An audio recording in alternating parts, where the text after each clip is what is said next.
Pharmaceutical Society of Nigeria PSN Anambra State Chapter amalitego emerebe mmemme 2024 Pharmacy Week ejikwa no nkuzi ahụike akpọrọ Solution Health Work for Life wee malite ya bụ Pharmacy Week bụ nke mbụ na mbụ ya nke isiokwu ya bụ Pharmacist Meeting Global Needs.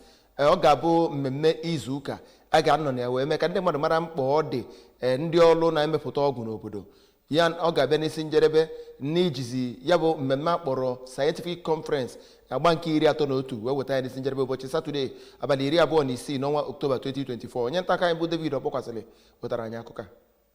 Ya bụ Solution Health Work for Life nke bidoro na Dọkịta Alex Ekwuemesue gara n'ụzọ dị iche iche n'ime Ọka site na Roma Junction gafee ụzọ awara si Enugu gaba Ọnịcha gbadaa Unizik Junction banye Y Junction ma nachietekwa na Ekwuemesue. Dịka onye isi ya bụ otu si wee kọwaa, Pharmacist Emeka Ọkpana, ndị pharmacist bụ ndị dị mkpa n'inye ọrụ ahụike iji wee hụ na onye ọbụla na-enwetazu ahụike ma kwụsị ị na-aṅụ ọgwụ n'ụdị ekwesịrị ekwesị nakwa inye ọgwụ adịgboroja nke na-esite n'aka ndị abụghị ndị ahụike.